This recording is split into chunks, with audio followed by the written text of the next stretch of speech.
Hello everyone, আমি টিয়া। আমার একটি নতুন ব্লগে তোমাদের সবাইকে অনেক অনেক ভালোবাসা। তোমরা টাইটেল এন্ড থাম্বনেল দেখে বুঝে গেছো আজকে কি নিয়ে ভিডিও। আর তার আগে আমার চ্যানেলে যারা নতুন তারা দয়া করে সাবস্ক্রাইব করে পাশে থেকো। আজকে আমি তোমাদের সঙ্গে শেয়ার করব আমার ডেইলি আর উইকলি হেয়ার কেয়ার ভিডিও। তো চলো শেয়ার করি।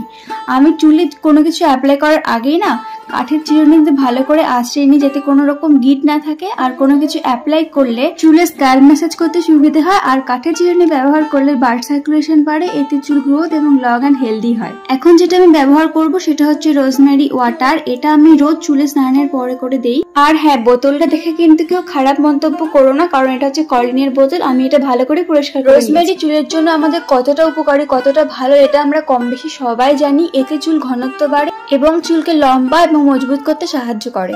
এটা কি করে বানিয়েছি, মানে এই রোজমেরি টোনারটা, সেটার পুরো ব্লগ আমি অলরেডি আপলোড হয়ে গেছে। তোমরা ডেসক্রিপশন বক্সে কিংবা আই বাটনে আমি দিয়ে দেবো, তোমরা গিয়ে প্লিজ দেখে নিও। এটা চুলের গোড়ায় ভালো করে লাগিয়ে নিয়ে 5 মিনিট এভাবে ম্যাসাজ করবো, শুধুমাত্র আঙ্গুলের ডগা দিয়ে। আর এরপরে 5 মিনিট মাথাটাকে উল্টে নিয়ে এভাবে চুলগুলোকে ভালো করে ম্যাসাজ করব। এতে ব্লাড সার্কুলেশন বাড়ে, আর ব্লাড সার্কুলেশন বাড়লে হেয়ার গ্রোথ প্রমোট হতে সাহায্য করে। আর এটা হচ্ছে সেই রোজমেরিটা, এটা হচ্ছে শুকনো পাতা যেটাকে বলে ওটা সেটা। এটা আমি ফ্লিপকার্ট থেকে নিয়েছিলাম, আর এটাই আমি জলের মধ্যে ফুটিয়ে ফুটিয়ে ব্যবহার করি। তো এটা আমার ফুল ব্লগ আমার চ্যানেলে অলরেডি আপলোড হয়ে গেছে, তোমরা গিয়ে প্লিজ দেখে নাও এটা আমি কি করে ব্যবহার করেছি। এখন আমি চুলে তেল দেবো। তো চুলটা তেল দেওয়ার আগে আমি চুলটাকে ভালো করে শুকিয়ে নিয়েছি ফ্যানের হাওয়াতে, এবং মাঝে মাঝে নর্মাল হাওয়াতে শুকিয়ে নিই। তো এবারও আমি ঠিক আগেরই মতো চুলটাকে ভালো করে আঁচড়ে নেবো কাঠের চিরুনি দিয়ে। এতে আমার ভালো হয়, সুবিধা হয় কোনো কিছু অ্যাপ্লাই করার আগে চুলটাকে আঁচড়ে নিতে। যদি চুলটাকে না আঁচড়ে কোনো কিছু অ্যাপ্লাই করি না, তাহলে কোনো কিছু অ্যাপ্লাই করার পর সেটা আরো দ্বিগুণ গিট হয়ে যায় চুলের মধ্যে। সেটা চুল আঁচড়াতে আরো বেশি প্রবলেম হয়, আর চুলটা অনেকটা উঠে যায়। আমি এখন তেলটা কৌটো থেকে ডিরেক্ট ব্যবহার করছি, কিন্তু মাঝে মাঝে আমি বাটিতে নিয়ে আঙ্গুল দিয়ে শুধুমাত্র চুলের গোড়ায় গোড়ায় ব্যবহার করে থাকি। তেল দেওয়া হয়ে গেলে চুলটাকে আমি ভালো করে আবার কিছুক্ষণ ম্যাসাজ করি আঙ্গুলের ডগা দিয়ে। তারপরে চুলটা কিছুক্ষণ এভাবে ছেড়ে রাখি, কারণ প্রচন্ড ভাবে চুলটা গরম হয়ে যায়।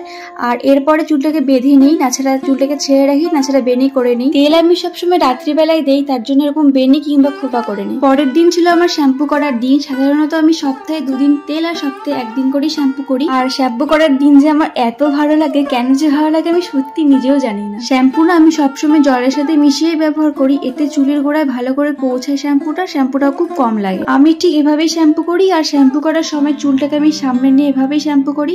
এরপরে আমি কন্ডিশনার দিয়ে দিয়েছি। আমি না চুলের মধ্যে কোন রকম মোটা কাপড় কিংবা টাওয়াল ব্যবহার করে থাকি না, সবসময় পাতলা কাপড়ই ব্যবহার করে থাকি। আর জলটাকে টানার জন্য এতে 50% জলটা শুকিয়ে যায়, মানে টেনে নেয়। চুল শুকাতে খুব একটা সময় লাগে না এভাবে যদি করা হয়। আর আমার না স্নানের পরে চুল দিয়ে জল পড়া একদম ভালো লাগে না, এত বাজে লাগে জিনিসটা। যখন চুলটা ভেজা থাকবে, মানে 50% ভেজা 50% শুকনো, তখন আমি চুলটাকে ভালো করে সিরাম লাগিয়ে নিই 2 ভাগ করে নিয়ে, যাতে কোনো জায়গায় ছাড়া না পড়ে। যেদিন আমি শ্যাম্পু করব সেদিন চুলটা আমি কতবার যে হাত দেবো তার ধারণারও বাইরে, মানে এত ভালো লাগে চুলে তখন হাত দিতে, এত সফট আর সিল্কি হয়ে যায়। কন্ডিশনার আর সিরাম একসাথে দেওয়ার ফলে চুলটা আরো বেশি স্মুথ আর সিল্কি হয়ে যায়। এটাই ছিল আমার সাধারণ ডেইলি আর উইকলি হেয়ার কেয়ার রুটিন। তবে 4-5 মাস পর পর হেনা করে থাকি, কিন্তু যেহেতু এটা ডেইলি আর উইকলি হেয়ার কেয়ার রুটিন, তাই আর অ্যাড করলাম না এটার সাথে। আজকে তাহলে এই পর্যন্তই। সবাই ভালো থেকো, সুস্থ থেকো, সাবস্ক্রাইব করে পাশে থেকো। দেখা হচ্ছে পরে কোনো ভিডিওতে। টাটা।